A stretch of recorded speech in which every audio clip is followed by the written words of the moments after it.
The horse had been dead for hours, swollen, stitched up, silent, but inside it someone was still breathing. Not for much longer. The punishment wasn't quick, nor was it hidden.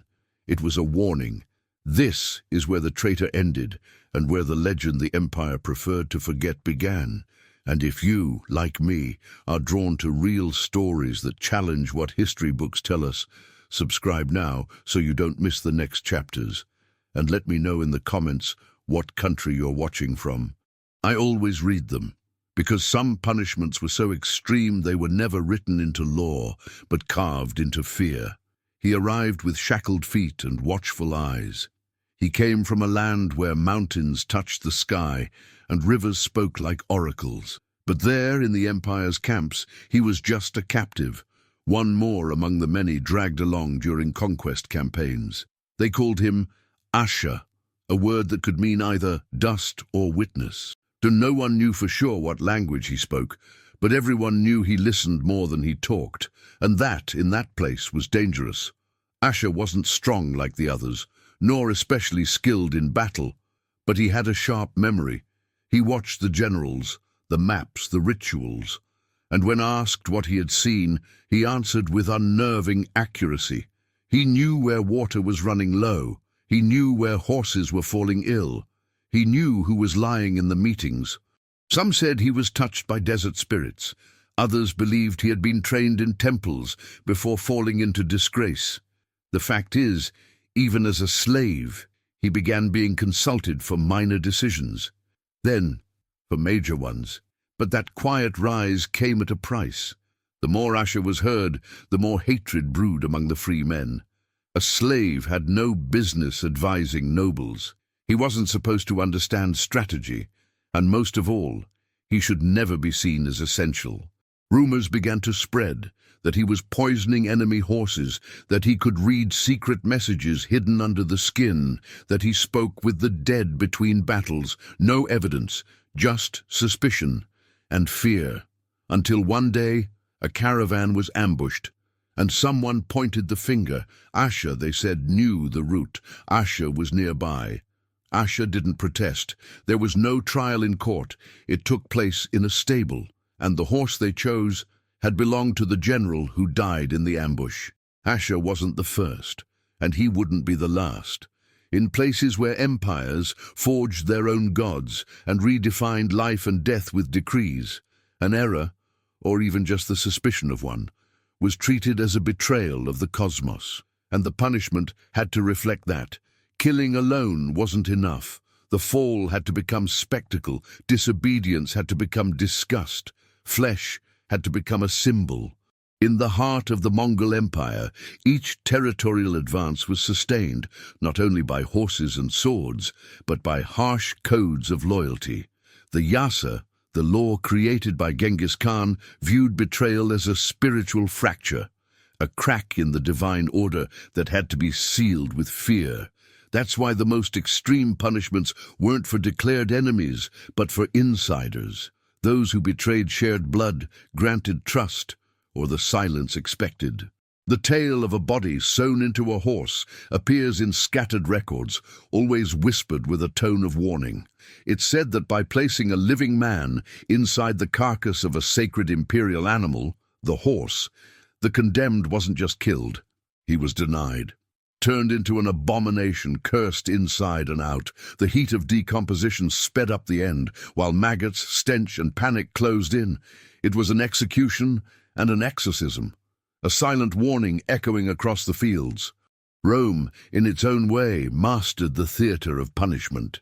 In times of crisis or unrest, the city turned to the Colosseum. But long before it, dead animals had already been used as tools of humiliation. Ancient texts mention the poena coulée, the punishment of the sack, where parricides were sewn into bags with animals and thrown into rivers. But the darkest accounts involve horse carcasses opened to hold living bodies, condemned to rot as a symbol of moral decay. It wasn't just death. It was the dismantling of dignity, Both cultures, despite their differences, shared a belief that certain sins demanded punishments marking both the physical and the spiritual world. Betraying an empire was betraying cosmic order, and there was no room for mercy. In that brutal landscape, Asher's story fits like a forgotten cog in a machine driven by paranoia, superstition, and absolute control. His alleged mistake, perhaps real, perhaps fabricated, triggered an ancient ritual, returned the traitor to the earth, but not whole, not clean, not human. From that moment on, he was no longer a man. He became the story no one told, but every soldier knew. No one heard Asher speak in his defense, nor was it recorded what exactly was demanded of him that day. But silence was enough, a single moment of hesitation at a command, and the weight of suspicion fell like a blade. In armies ruled by fear, failing to obey with zeal was worse than outright failure. It marked you as a threat in the making. The incident occurred during a critical passage through a border region recently brought under control. The troops were exhausted, the heat made horses grind their teeth, and dust clung to the leather of their armor. A trusted officer of one of the Khan's generals, a man known for punishing before questioning, allegedly gave Asher a direct order. And Asher, for some reason, paused, not out of rebellion, perhaps out of caution. Maybe he was injured, maybe he thought too much. But in an empire of iron, thinking was dangerous. There was a pause. A moment, and someone noticed. Asher's look wasn't that of a slave, it was that of a man, and that alone was enough to sentence him as if he had shouted treason. Days later, the rumors spread among the soldiers. Asher challenged with his eyes. Others said he whispered something in an ancient tongue, impossible to understand. A bolder rumor claimed he refused to carry a superior's load, and by doing so, refused his place in the empire. It didn't matter which version was true. In that world, doubt alone was enough for a sentence. In Mongol culture, where obedience was the bond between power and eternity, this kind of transgression took on spiritual dimensions. It wasn't just a breach of hierarchy, it was an affront to the universal order. In moments like this, generals turned to exemplary punishments designed to stain the air with fear, to leave marks on the earth, and to burn the condemned's name into collective memory without ever speaking it aloud. That was when the decision was made. Whipping wasn't enough, nor hanging, nor arrows. The punishment had to be slow, alive, and symbolic.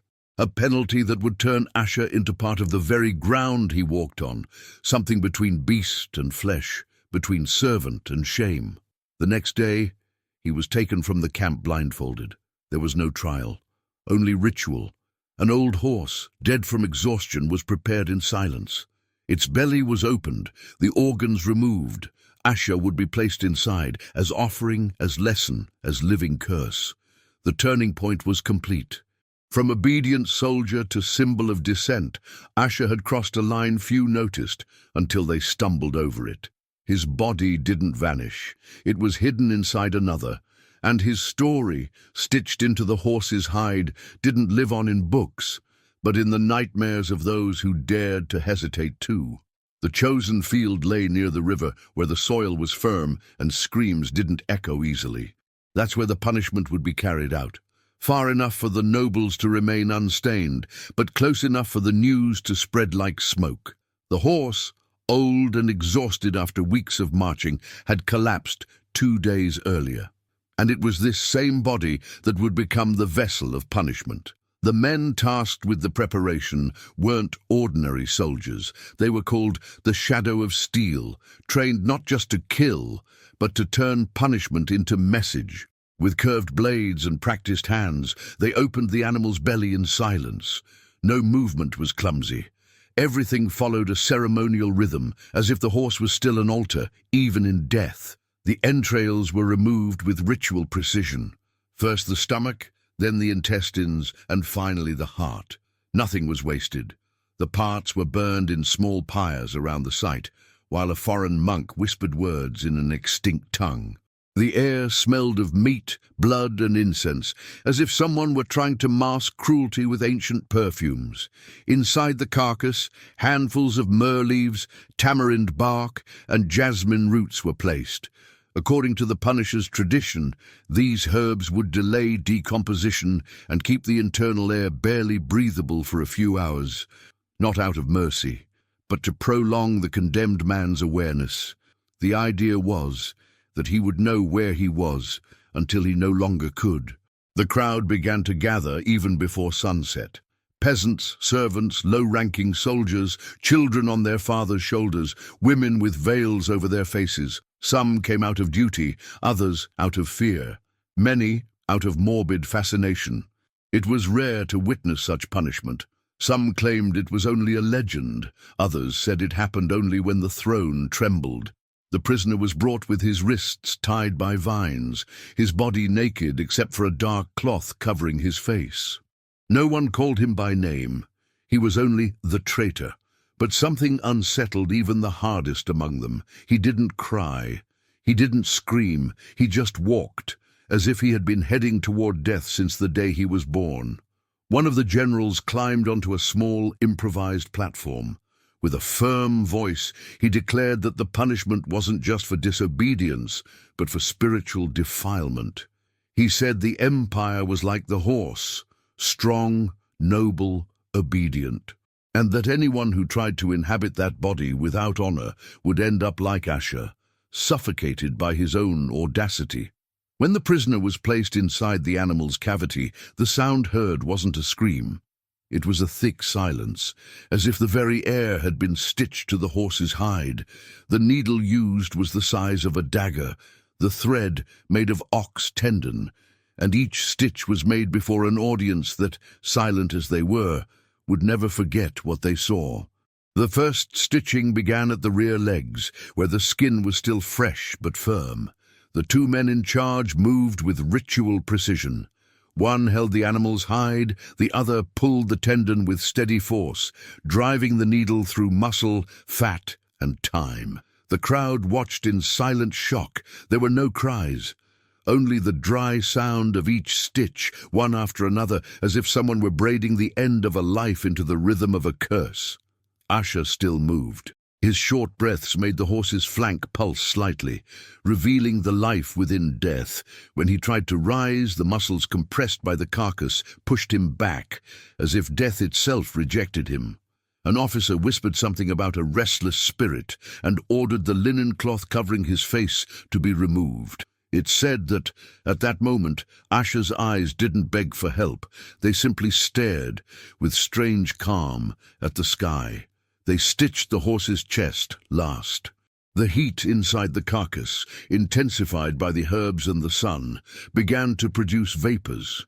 A dense mist rose from the entrails, mixed with sweat and invisible pain. It was as if the horse's body had begun to digest, slowly, the man now part of it.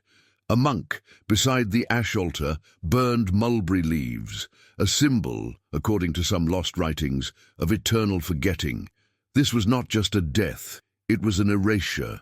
With each sealed stitch, a scribe wrote Asher's name on a scroll, only to then strike it through with black ink. No tombstone, no notice, no mention. The empire didn't kill traitors, it erased them from history, as if they had never existed, as if the rotting flesh was nameless and the crime unthinkable. The elders used to say that this kind of punishment turned the condemned into cursed flesh, doomed to wander between worlds.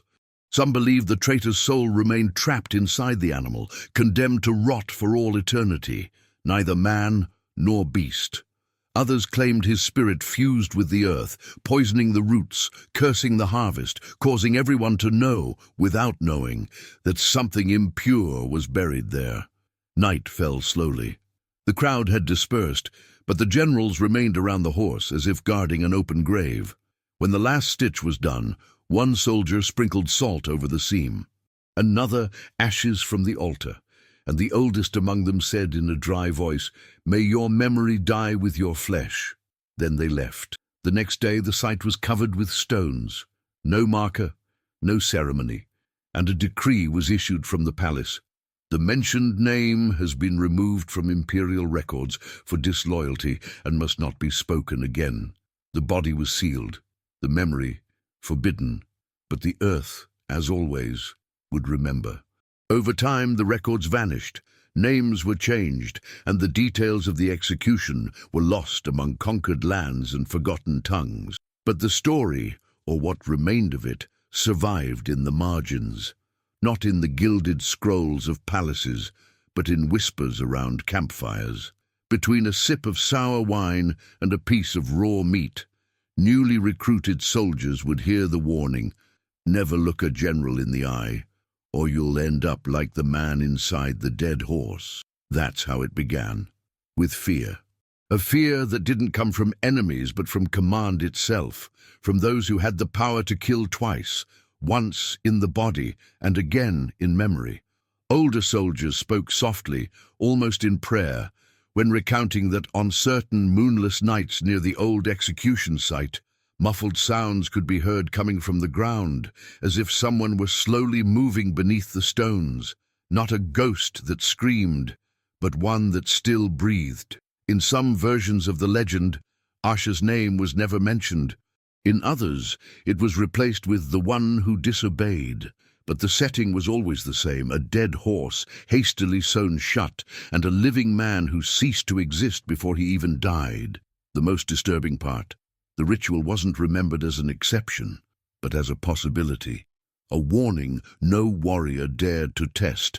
There was something both sacred and profane in the image of a human body sealed inside an animal body. It was as if the Empire was declaring that the traitor wasn't even worthy of hell, only of blind, deaf, anonymous decay. And that notion embedded itself in military practice for generations. Commanders used the story to enforce discipline, monks to justify forgetting, and soldiers to avoid dreaming too much of heroism. A few years after the fall of one of the great generals of the North, an anonymous scribe wrote a curious phrase: "More feared than the invaders were those who could make you disappear inside a horse." The line was found in fragments on the back of a letter that was never sent, and no one could say if it was a metaphor or a confession. Time turned horror into legend, and legend into a tool. The myth of the man sewn alive passed through generations, crossed continents, and took on new forms. In some regions, it became a story to scare disobedient children. In others, a justification for secret punishments. But the thread was always the same: the fear of invisibility, the terror not only of dying, but of never having existed. And so, even without a name, without a grave, without justice, Asha, or what remained of him, lived on where the Empire had most failed, in the memory of those who never wanted to forget. Because some punishments do not end with death. They keep breathing. Among soldiers, among shadows, among stories told without witnesses, but with scars. If the Mongols perfected erasure through the symbiosis of man and animal, Rome made decomposition into a spiritual sentence. The sources are few, almost always marginal, but in them are traces of something even more grotesque: punishments in which the condemned were thrown naked into the rotting carcasses of oxen or tied, still breathing, to the decomposing corpse of another man. Not as direct punishment, but as a message to the city, the Senate, and the gods. This individual violated the natural order. Now he will be rewritten as abomination.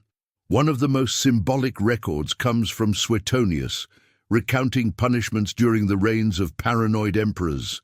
While not detailing any sewing, some texts suggest that prisoners condemned for treason or sacrilege were buried alive beside plague-contaminated corpses, as if the crime required not only death, but fusion with that which reeks of ruin. On certain occasions, the condemned was locked inside a leather sack, along with snakes, dogs, or even monkeys, a practice called poena kule, especially used against parricides. The body was then thrown into a river. It was a way of undoing existence: no burial, no memory, no purity, only a symbolic plunge into chaos and eternal shame. The most disturbing part, however, wasn't the physical pain. It was the symbolism.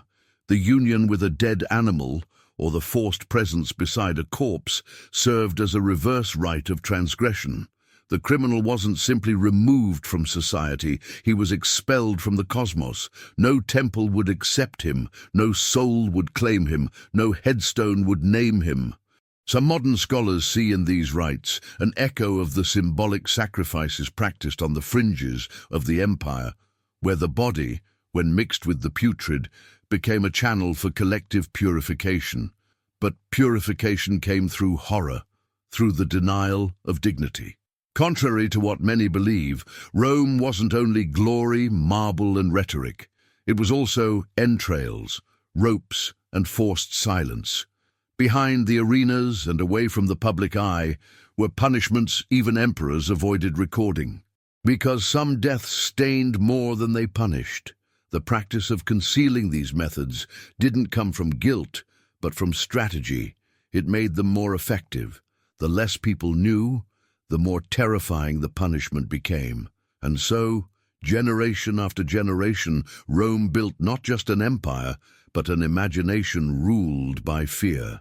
The connection between Mongol and Roman practices lies not only in technique, it lies in intent, to erase a name from history with the help of rotting flesh, to turn a traitor into collective dread, and to leave in the memory of those who survived one certainty: if you fail, forgetting may carry the smell of dead animals. It wasn't the emperor, nor the council.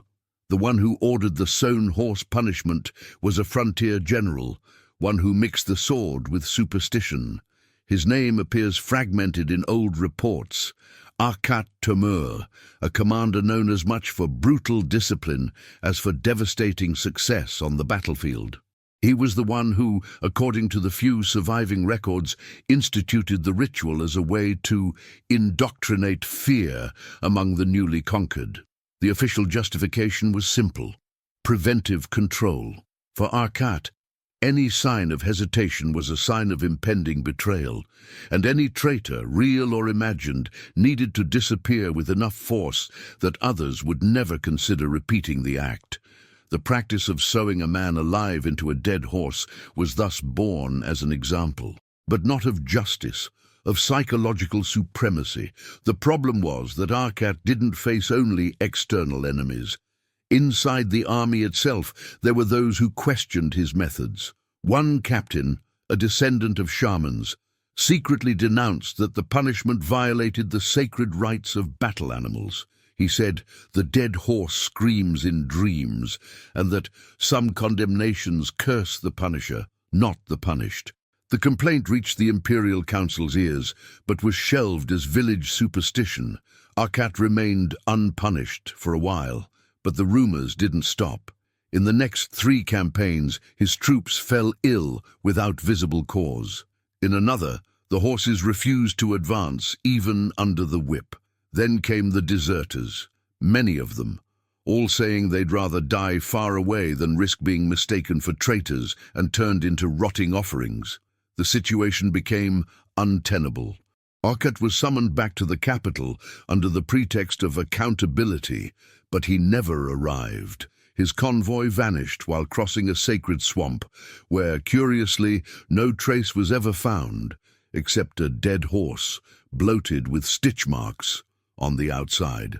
Some say it was an organized revenge, others that the gods themselves took him back. But what matters isn't how Arkat died. It's what his death represented: the end of a cycle where justice was confused with military possession, where cruelty bore the signature of command. In the silence that followed, an informal decree circulated among the generals: discipline must not smell like rotting flesh. And with that, even without official laws, the ritual was abolished, at least in the visible fields. Because in empires that bleed to maintain power, there are practices that do not die. They simply change form. The Sewn death became a story told through clenched teeth, a warning disguised as legend. And the name of Arkat became a caution. When Europeans explored the ancient markets of Central Asia in the 19th century, they found more than spices and tapestries. In the dusty back room of a library in Samarkand, hidden among astrological calendars and medicinal recipes, rested a coverless manuscript written in archaic Arabic, mixed with Persian. The title? None. Only a cryptic opening. I saw the torn belly, and inside it, a man pleading to the heavens. Authorship was cautiously attributed to a monk who had fled from the north after witnessing executions carried out by Mongol warlords. The text, brief, was a series of personal observations: an isolated field, closed tents, soldiers preparing a horse with ceremonial knives, and at the center, a chained prisoner murmuring prayers as the animal's stomach was emptied. The monk didn't detail the final moment. He only wrote that the screams ceased before the blood cooled. The document went unnoticed for decades until it ended up in the hands of a Russian Orientalist named Viktor Avdeyev. In his notes, he stated that the manuscript was real but improbable and might simply be a mystical allegory. Other scholars dismissed it as religious fiction or the exaggeration of a traumatized traveler. The lack of corroborating sources reinforced academic skepticism. After all, if it's not in the official books, it couldn't have happened. Right, but there were curious inconsistencies in that dismissal. For example, in 1913, an archaeologist discovered ancient carvings near the Zeravshan Valley that showed human figures partially stitched into animals. No caption, no context. They were filed away as symbolic ritual art. No researcher connected them to the Samarkand manuscript, perhaps out of fear of legitimizing something that bordered on the absurd. And here lies the dilemma. Why so much effort to discredit an obscure text? Why does this manuscript disturb more than other bloody descriptions of ancient empires? The answer, perhaps, lies in how it reshapes the imagination of punishment. It's not just about death, but about profound degradation, about a fusion of man and beast designed to humiliate, erase, and haunt. In the 2000s, a digitized copy was briefly included in a European academic database, only to be removed months later due to historical inconsistency. No further details were provided. Today, few know of this text's existence, fewer still believe in it. But among independent archaeologists and scholars of ritual violence, it is mentioned in whispers, not as definitive proof, but as the echo of something the world prefers not to remember. Because when an ancient manuscript inspires more fear than curiosity, perhaps it's not lying. Perhaps it's just telling the truth in a way that history isn't ready to accept. The execution wasn't just death, it was symbolic dissolution. In many ancient cultures, the human body was seen as an extension of one's name, lineage, and honor. And by being fused to the corpse of an animal, especially a horse, a symbol of prestige and nobility, the condemned wasn't just eliminated, he was desecrated. The practice turned the slave's body into a tool of curse. He ceased to be an individual. He became contamination. Soldiers were no longer allowed to say his name. Scribes struck out his mentions. It was as if his flesh, in contact with the rotting belly of the beast, became something dangerous even to the gods. A kind of living abomination, created not to kill, but to condemn to absence. There was strategic logic behind the cruelty. The fear of becoming the next Sewn one was more effective than any speech. The execution of Asher, and so many others erased by history, served as an invisible wall, where control was enforced not by sword, but by horror. In some versions of the Roman ritual, the criminal was sewn to the body of another man, already dead and rotting. The stench, the fever, the worms, all were part of the sentence. It was the fusion of physical punishment with moral contamination. A way of saying, you are no longer worthy of burial or memory. Centuries later, the concept still survives, in other forms, in other languages. But the idea remains. that there are sins which, to be punished, demand more than death. They demand erasure, and to that end, turning the body into a symbol of revulsion was a dark strategy of power that still echoes today among erased graves, denied manuscripts, and whispered legends in fields where no horse dares to tread. Not all punishments end when death arrives. Some linger in the soil, in collective memory, and even in the behavior of animals. And it is precisely in the driest regions of Central Asia, those where the wind carries more silence than dust, that the most unsettling rumors arise. Elders speak of plains where not even grass grows, where horses, when led across, suddenly freeze, roll their eyes, and refuse to go forward. "You don't step there," the old ones whisper. "That is where the womb of death was made." No one points to a tomb. There is no gravestone.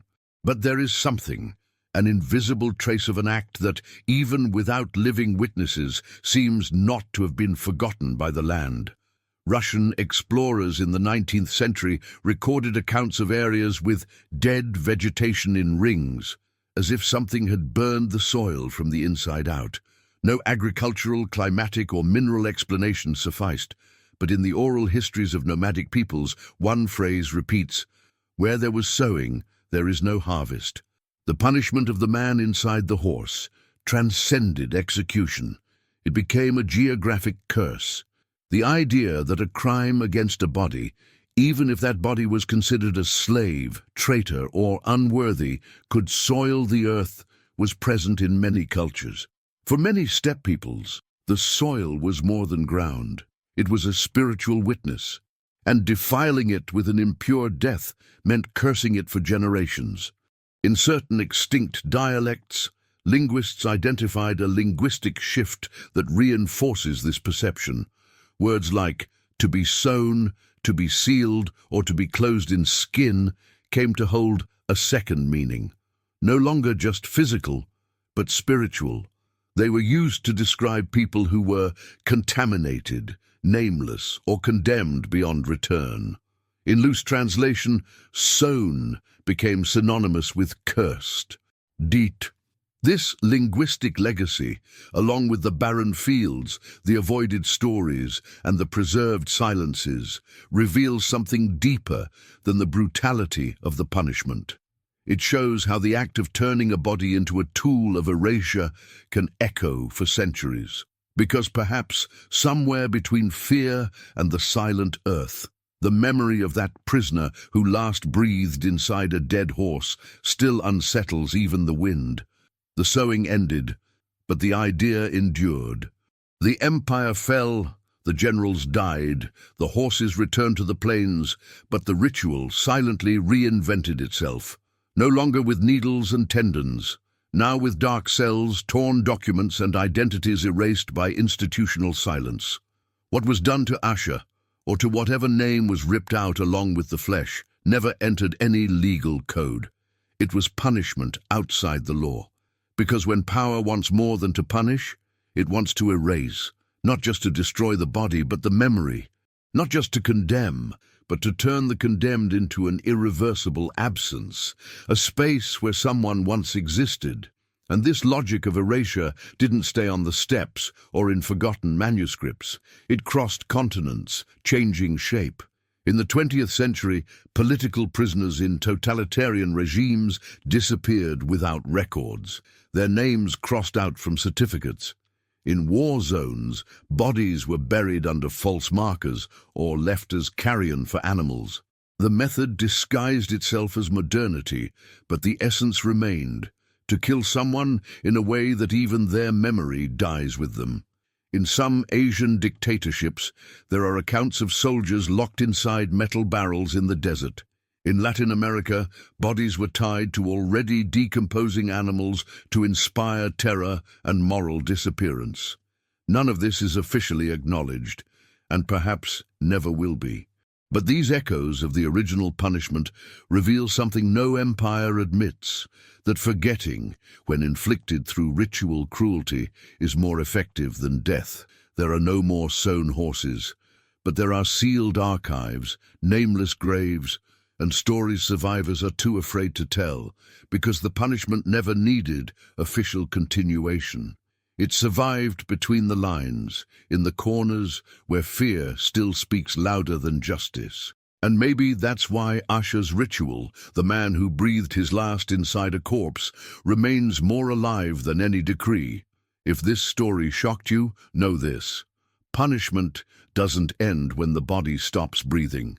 Sometimes it continues, hidden in collective memory, in the silences of libraries, in the places we avoid visiting, and in the words no one dares to speak anymore. Subscribe now, turn on notifications, and share this video with someone who thinks they've seen everything about human cruelty, because there are punishments so elaborate, so symbolic, that they weren't designed to punish only the body, but to eternalize fear. And in the next video, we'll keep digging up what history tried to bury.